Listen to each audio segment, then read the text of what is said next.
Hello 4-Hers, my name is Charles Young. I'm an extension program coordinator out of Macon County, and this is my third vlog for the Harvest Heroes 2020. I have my two dearest and amazing helpers, Miss Cameron May Young over here, and we have Mr. Knox Patient. You guys wave at the camera, wave at the camera. They're in the middle of creating their own animal. Today's activity will consist of working on animal science. That's our topic for today. We'll be working on animal science. We'll be going through the Animal Olympics and building a super animal. We'll be learning about animals' habitats, how they survive in different surroundings and environments, what their body parts has to do with getting them to survive through these type of environments and surroundings.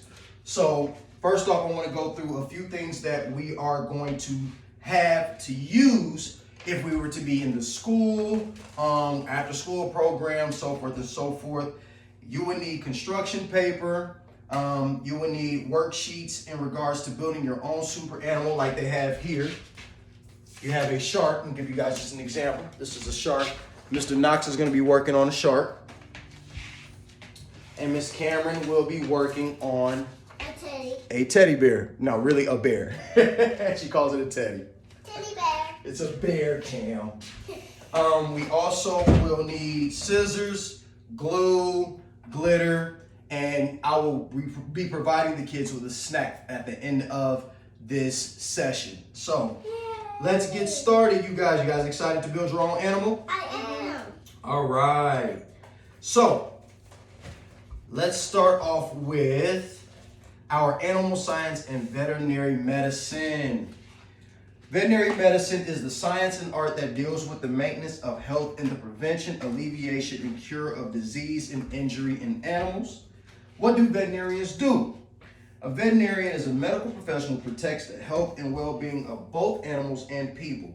They diagnose and control animal diseases and treat sick and injured animals. They also advise owners on proper care of their pets' livestock. Veterinarians provide a wide range of services in private practice, teaching, research, government service, public health, military service, the private industry, and other areas, etc., etc. So first off, when we would be doing this certain topic or this part of the project for Harvest Heroes, we would open it up with an Animal Olympics activity. The Animal Olympics activity is to learn and discuss adaptations and traits that animals use to survive and thrive in various habitats and environments. With that being said, these would be the instructions that we would give the children at the school, after school program, so forth and so forth. These are the 6 main instructions that we will go by. These are the guidelines. The students will get in a circle. Each student will be given a card with the picture, name of the animal, and a survival trait, which I will show you guys here in a second. Students will act out the survival trait as directed to compete for survival. Students will then have to switch cards when the instructor yells for them to adapt. Students who do not adapt well will be eliminated. We will continue to play until we have one animal left. And since we only have two kids here today, we decided just to keep it simple. And we're locked in right now, unfortunately, due to the COVID sickness that's going on. So make sure everybody is continuously washing your hands, using hand sanitizer. We're all staying healthy and we're staying clean. So these are some of the animal adaptations that animals have to use in order to survive in whatever environment or surrounding that they live in. So this is a shark. You said they have 3 fins? Yep. Typically they have 3 fins. That's what he said. Hey, I'm gonna go by what my man Knox said, okay? They have 2 on like their backside and their waist, and then 1 on their back. Yeah, and I know that since they live underwater, they have to be able to breathe underwater. So this is a shark. That's how they're able to adapt living underwater. Keep doing them. Keep going. You got this one too. You got that one too. This right here is, I think it's a leopard. I'm assuming it's a. I'm assuming it's a leopard. That's a cheetah. It's a cheetah. Okay. Just know that it has a fur coat, it has whiskers, and it has very sharp teeth for when it needs to hunt. The fur coat, I'm pretty sure, is for protecting themselves during the cold. Since they're not able to go and buy a jacket, they have their own form of a coat to survive in whatever climate, weather that they live in, and so forth and so forth. And then here we have a duckling with webbed feet, and it has a beak.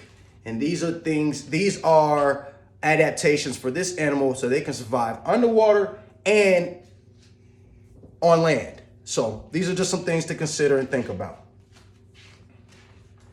All right, how you guys doing on your super animals? Good.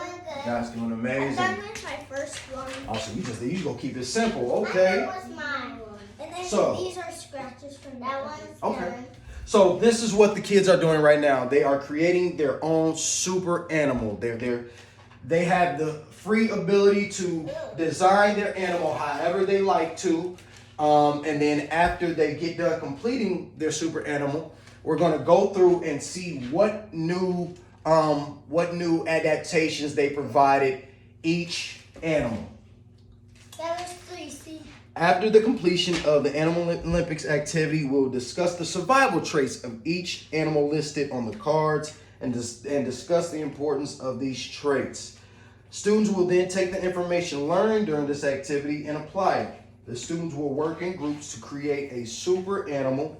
Each group's animal must have at least 3 survival traits or adaptations that help them to survive. Each group must discuss the following regarding their animals: diet, habitat or environment this animal lives in, predators, such as natural enemies of this animal, special traits that help your animal to survive, and why you chose these traits. So I know for a fact, like a chameleon can actually blend in with grass, tall weeds and things like that. I know I had seen a documentary on National Geographic how tigers, when they get ready to hunt, they find really high weeds and plants, and they get really low, and the padding on the bottom of their feet it's very soft, so they don't make noise, and that's ways that they can sneak up on their prey and attack them. So those are just a few ways to look at how they adapt and how they are able to survive within the jungle, the forest, however you guys want to call it, underwater. All types of different animals have different ways of surviving and making their way through whatever it is that they need to do in order to live as long as possible. We're going to look at some animal adaptations for as far as vocabulary goes. You have camouflage, which is a color or shape in the animal's body covering that helps it blend into its environment. Like I said, chameleons, they do that a lot. The environment, everything that surrounds and affects a living thing. The environment includes non-living things such as water, air, as well as other living things. Survive and survival. Pretty sure you guys know what that means. A physical adaptation is some type of structural modification made to a part of a body. A behavioral adaptation is something an animal does, how it acts and how it reacts, usually in response to some type of external stimulus. So some animals, if they feel like they're being stalked or they will be prey, they will run. They will try to get out of dodge. They will try to get away as fast as possible. Some animals, they have to defend themselves and they will fight back for survival. Different body parts. You have webbed feet for your duck and other animals that have that, geese and such. Sharp claws, whiskers, sharp teeth, large beaks, wings that help them fly. Hooves. Hooves are another body part that are an important adaptation for many large animals. In most cases, animals with hooves use their specially adapted feet to maneuver in a rocky environment. Hooves protect the feet of these animals and allow for greater mobility than unprotected feet. Animals at the Milwaukee County Zoo, for example, with hooves include the greater kudu, zebras, and the Dall sheep. Now we have certain body coverings. You might want to design it a little bit more. You got to make a super animal. You got to make a super animal. You got to deck it out. She's decking it out. You got to do some different things, okay? You got to make it super. Make it strong. Make it look good. Be creative, Knox. Mine's super. For example, you got your tiger that has striped fur. Brightly colored feathers. Found mostly in tropical rainforests, birds with brightly colored feathers are another example of an animal with an adaptive body covering. Spotted fur. Another adaptive type of body coloring is spotted fur. Spotted fur is similar to striped fur in the fact that it serves as camouflage. Many animals with spotted fur live in heavily wooded forest areas. One example is the jaguar, which lives in the rainforest. The jaguar's spotted fur helps it blend in with the small patches of sun that reach the rainforest floor. These patches mixed in with the shade produce an effect that highly resembles a jaguar's coat. Another animal with spotted fur is the snow leopard. The snow leopard with a white coat and black spots lives in wooded areas as well, using its coat to hide amid the trees and snow. And last, we have scales. Your crocodiles, your alligators, things of that nature. One final type of body covering is scales. Scales serve a purpose different than that of fur and feathers. Scales are mainly a protectant from the environment for most animals. For instance, anacondas and snakes at the Milwaukee County Zoo have scales to protect their bodies from the variety of terrain they encounter. In the case of the anaconda, its habitat is largely made up of water. In the case of other snakes, the climate may be dry and the land sandy and rocky, so they cannot afford to lose water from their body. Scales help protect and keep the body of the animal of an instance where skin, fur, or feathers would become damaged or destroyed. You guys doing good so far on your super animal? We're getting close to the end here. Last but not least, so if we had enough children, we would do what you call the Animal Olympics game. And I'm gonna run through some of the rules and guidelines that we would have the kids in 4-H do. Place 2 lines of masking tape on separate sides of the room. Ask the students to all get on the starting line. You will hold up random pictures of animals. Each animal represents an animal adaptation that will help them to reach the finish line and survive. A list of animal adaptations: herd of penguins, camouflage frog, walrus migration, blowfish, a flying bird, a camel, hibernating bear, peering owl. And I'm going to name just a few of the things that the students would have to do in regards to what I just named off. So we're going to go with the walrus migration first. Each student must find a partner, lock arms, and migrate together. Then you have the blowfish. Stretch your arms and attack your partner for more space. Alert them to get out of your area. A flying bird. Flap your arms and pretend to fly. Camels. Scoop all of your food and water from the environment into your pockets and move closer to the finish line. As you can see, I just named some of the ways that some of these animals actually contribute to their environment and how they survive and how they are living. And these are some of the examples that the kids would have to do if they were actually participating in a game or the activity right now. Be sure to keep the students' attention because you will randomly ask them to switch cards and complete the animal adaptation. If they miss it, they are eliminated. After the completion of the activity, ask the students to think of any additional animal adaptations that help animals survive, which we are going to get ready to do now. Place them in groups and begin the next portion of the activity, which is now going over the kids' super animals, and they will explain how their animal will survive in their environment. So first, we're gonna go with Mr. Knox, patient. What do you have, sir? And let's go up to the camera and let's show them what you made. Ooh, you covered. Well, as you can see, this was a shark, and he completely covered the shark.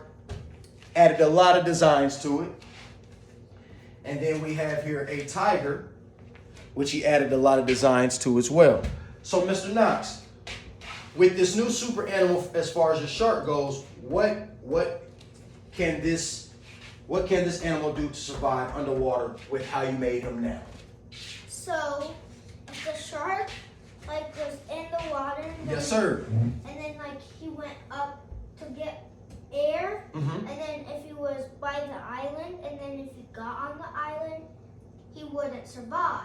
Oh, okay. So is that where all the extra fur would come in? So you would put fur on a shark? Yeah. That's what you got right there? Okay, you're doing something different. See, that's something different, because typically fish don't have fur, but he's gonna try something different and put fur on his fish. Okay, what you got for your tiger, sir? So, a tiger, it has hair. Yep. So, I put hair on it. You put hair on top of hair? Uh-huh. So he's gonna be extra protected when it gets cold outside, right? Yeah. He has an extra coat. Might even be able to camouflage himself a little bit more. Stand next to a bush, nobody would know that it's an actual tiger that's waiting to pounce on its prey, right? All right, good job, Knox. Good job. All right, and now we have Miss Cameron, who decorated her parrot. We're gonna start with her parrot first, Okay. real elegantly. And so, do you want to explain what you did, Miss Cameron? You want to explain what you did? If he fly really high, he can get caught into a tree. Okay. And what else? And he can fly back Okay. and go home. You can help her out. And then If he was on a tree branch and then he got stuck, he could make a different sound for his other friends. To communicate and get help. Good job, dude. and then that girl pirate can go home and then see her family again. Okay, good job. Now we got one more. Now you're what you call a teddy bear, but in the real world, a real bear is a bear. There are all types of bears. You got Kodiak bears, you got grizzly bears, you have polar bears, and this is her bear that she decorated, her super animal. White. Typically, yeah, you're And right. I'm gonna tell you something. All right. And today, So explain about your bear. Yep, explain about your bear, Cameron. the bear was into the snow. Okay. And I didn't see a bear before, but it was on my mom's, on her thing, but in the scratch thing. And So how will the bear survive? How would the bear survive in the wilderness with these new adaptations that you added? when people go into the snow thing, Okay. the people can get the people. So basically what you're saying is that might be able to be another way of more camouflage, and the bear can actually live out longer in the cold and possibly can get away from people trying to hunt or kill it. And I'm gonna kill it. Good job. Good job, you guys. Good job, Cameron. All right, hold up. All right, so I want to thank everybody for tuning in to our third vlog for Harvest Heroes 2020. Make sure you are staying sanitized. Make sure the kiddos are sanitized. Make sure you're washing your hands. It's unfortunate with the sickness going around, but we're gonna get through this. And here goes your snack as your gift for you guys doing a great job. Thank you for tuning in, and be prepared for the next episode for Harvest Heroes